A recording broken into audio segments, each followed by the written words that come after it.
Hi, my name's Downey. I'm a member of provincial parliament. I'm going to explain what that means. I'll start with things that you already know. You know about Canada, and we have a Canadian flag. Well, each province has its own flag. This is ours, the Ontario flag. And then within the province, there are different sections. So I'm going to talk about those for a second. There's primarily three levels of government. There's municipal government, which is like the city of Barrie or the township of Oromodante or the township of Springwater or others. There are 444 municipalities in Ontario. So if you had a map like this and you divided it into 444 sections, those would be your areas of municipal governance. We'll talk about what they do in a little bit. But I represent the province, and I represent a specific area of the province in part of my job. And the way that you elect people is you divide it into districts. They call them ridings. And each of the ridings have about 120,000 people in them. There is some variance when you get up north, and sometimes they're a little bit smaller. This is the north part of Ontario, as I'm sure you're aware. And I'm going to show you where we are. This is us right here. That's my riding. My riding is called Barrie, Springwater, Oromodante. And the province does a whole variety of things. I'm going to talk about the third level and then come back to the province. The third level is the Canadian government. They're made up of members of parliament, MPs. So I'm an MPP and they're MPs. We have different responsibilities for different things. And we'll talk about them in a little bit as well. But I want to come back to the province. What the province does, we do things like run the school system, and there's school boards that actually do specific things. We do highways like Highway 400, Highway 11. There's a whole bunch of provincial highways all around Ontario. We're responsible for things like policing throughout Ontario. And we work, sometimes there's overlap between levels. You can have the City of Barrie Police, which the municipality oversees, or you can have the Ontario Provincial Police, which we oversee. It's really very fascinating. I want to talk a little bit about how I got to be where I am representing that part of Ontario. It starts with an election. And as you may know, people run in an election. They call it running, and you're running against each other for different parties, representing different ideas and different ways of doing things. And people vote for the person that they want to represent them in their area. And the party that has the most members becomes the government. And it's a very exciting time, knocking on doors, talking to people, finding out what they want, and asking them for their vote. And those people that vote are called constituents. Constituents are, it's just a fancy word for people who live in an area. So I have about 120,000 constituents in Barrie, Springwater, and Oromodante. And it's got a long name because it describes the area. So it's really half the city of Barrie, includes the downtown, and part of Oromodante up to Line 9, and all of Springwater. So it's very descriptive of our areas. And each of these ridings, each of these areas have a different name. And each of them have a representative just like me, representing their area. And when we go to Queen's Park, which is where the legislature of Ontario is, we have great debates about what we should do and how we should do it. We collect money from people through taxes and fees, and then we collectively decide how we're going to spend that money building hospitals, building roads, transferring money to other levels of government so that they can do things that we think are important. It's really a fascinating area, and I hope to be able to take you down virtually to Queen's Park to show you some of that as well. I just want to take a moment and talk about how I became a politician. When I got to the legislature of Ontario, there are 124 individual ridings and individual members representing their ridings, and we all have very different backgrounds. Most people don't go into politics, or when they were young thinking they would go into politics as a career path, but they want to make a difference in their communities. They want to get involved and make decisions that help their communities, and that's why I ran, was to go in and make a difference. It's very common that people don't have a background in politics when they first run. Sometimes they run for school board trustee or they run for a municipal office, and they realize they can make a tremendous difference to the future of the people in their community. And some go on to run provincially or federally, but you don't have to run at school board or municipal. You can just go out there with ideas and knock on doors and talk to people. So here I am at Barrie City Hall. Every municipality has a city hall or a town hall, and they have a mayor and a council who make decisions on a whole variety of things. Things like property taxes. They take care of policing, transportation, parks, all sorts of things that you use and run into every day. They also cover things like community water systems, parking, and buses. So they're a very, very important level of government, and they're often called the government closest to the people because they represent smaller groups of people than when we get back to the provincial and federal. But we'll go back to the office and I'll tell you more about those. Welcome to my constituency office. Every member of provincial parliament has a constituency office. That's an office that people can come to and they can ask questions. It's a nice little waiting area that we have here, and it's important that when people come, they're comfortable and they have really fascinating questions. They just need help filing a form or filling something out, and there are staff here who are available to help with those types of things. As I mentioned earlier, there are different levels of government. There's the provincial government, which I'm a member of.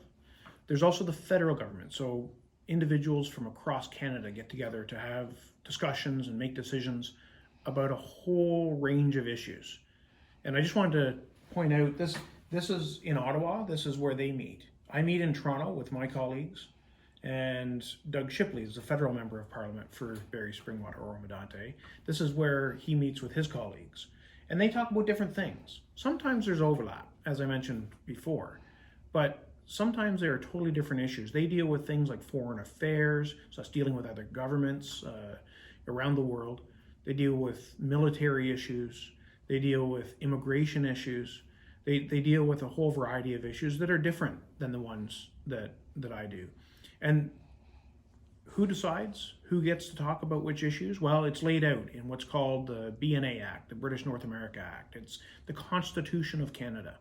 And it says this is what the federal government will do, the ones in Ottawa, and this is what the ones in each of the province will do. And it's listed what each area of responsibility is. And municipal comes into that because the province is allowed under that constitution to create municipalities. And so that happened many, many years ago. And that's where the municipalities came from. This is where I work when I'm in Toronto. It's the Ontario Legislative Building. It's actually called the Pink Palace. You can see the color of the limestone. It's a very pinky color. It's right downtown Toronto, and inside is the legislature, and there are offices on all 4 floors. And it's really a fascinating, beautiful building. I hope you get to visit it someday, or at least take a virtual tour. There's lots and lots of Ontario's history within those walls. So sometimes there are issues that all levels of government participate in, and sometimes there are levels where just 2 or 3. And roads is a good one. Roads is a good example because there are actually different levels of government responsible for different kinds of roads. So if you're in the city of Barrie, most of the roads are the responsibility of the municipality, or Oro-Medonte or Springwater for that matter. But the bigger roads, often the ones that carry a lot of volume, like Highway 400 or Highway 11, and even parts of Bayfield Street, are provincial. And we're responsible for maintaining them, for snow plowing them, making sure that they are the way they're supposed to be. And so sometimes they run right through the middle. That's Highway 400. And of course, Highway 11 out this way. Those are provincial roads. There's another kind too. There's county roads, which we can talk about at a different time. But counties are a collection of the municipalities getting together to do things. And so sometimes county roads come into play as well. It can be a little confusing, but once you're involved and once you're dealing with it, it starts to make a lot more sense. So policing is also a shared responsibility. The city of Barrie has its own police force, as you know. Some municipalities have a contract with the police force to provide service. So Oro-Medonte and Springwater will have a contract with the Ontario Provincial Police, and they have their headquarters just up the highway in Orillia. But they also have regional headquarters and local detachments. So Policing can be a shared responsibility, and we share the cost of it as well. And that's all about your tax dollars and how we spend them and who funds them.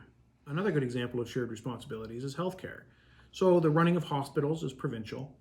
There's what's called a health transfer. So part of the taxes that the federal government collects, they give to the province to help run the healthcare system.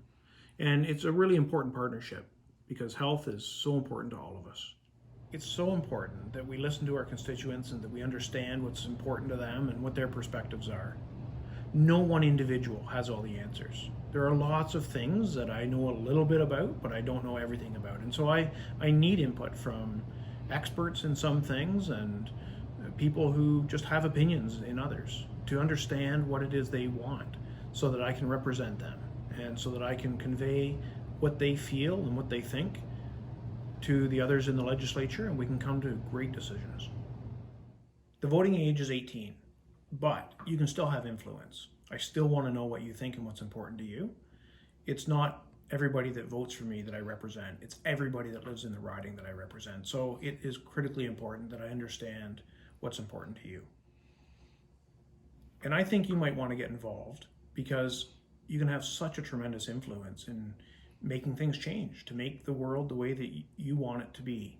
And it can be helping, it can be leading, it can be any number of ways that you can get involved, and sometimes it's as simple as voicing an opinion, and sometimes it's rolling up your sleeves and getting involved, whether it be picking up litter or organizing people. You can become more active in your community and find out what's going on a whole variety of ways. You can watch news, or you can read things that are sent out from my office or other offices.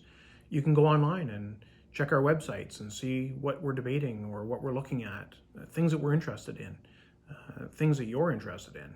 You can make a difference by telling us, by telling me, things that are important to you. You can write me an email, you can phone my office, you can, when we're not doing virtual things, you can visit, or we can even do them over Zoom. It's really important that I hear from people like yourself and like your parents that have ideas and have opinions. There's different ways that I get information. I read a lot. I read every day. There are reports that others work on, and sometimes it's as simple as running into somebody and saying, what do you think about this? Or what do you think about that? I try to make myself very available. And it's a little bit harder during this period, so I'm not out in the community as much, but I phone people to get their opinions. My office reaches out to people and we receive incoming calls. So I sometimes email, phone call, all the ways that you communicate with your friends and the way that you get information on things. We make a real effort to try and get educated and get a perspective from people who are going through particular experiences. Sometimes we do surveys, which is sending out an email, or sometimes we do it in paper, saying, tell me what you think about this. Do you agree, strongly agree, or do you disagree with the following statement? And I could make a statement about how much do you care about the health of Lake Simcoe? Do you care a lot, or you don't really know, or it's not something that you really think about and you don't really care at all? Those kinds of questions are important for me to understand what's important to you. I would love it if after seeing this video, you would reach out and you can write me a letter with a pen in hand, or you can send me an email. I'm going to make sure that it's posted so that you can see it. And if you write me or send me an email, I will respond. I would love to hear what you have to say about what's important to you.